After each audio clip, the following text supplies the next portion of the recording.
బన్నీ బంగారం ఏం తింటున్నాడు? వావ్, పపాయ తింటున్నదే. ఇంకేం తింటున్నారే బంగారాలు? Strawberry super. బాగుందా టేస్ట్? బాగుందా బాగాలేదా? బాగుందా? నచ్చిందా బంగారమ్మా? వావ్, స్ట్రాబెర్రీ తిను తిను తిను తిను. Goodbye. బాగుందా? యమ్మీ కదా? బాగాలేదా? అందుకని పక్కన పెట్టేసావా?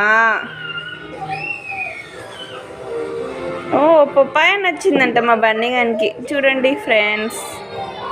ఓ, స్ట్రాబెర్రీ నచ్చిందంట. మళ్ళీ స్ట్రాబెర్రీ పెట్టుకున్నారు. ఏది తినాలా ఆనికి కన్ఫ్యూజ్గా ఉంది. అయ్యయ్యో, ఏదో ఒక తినరా, పడేయకుండా బన్నీ.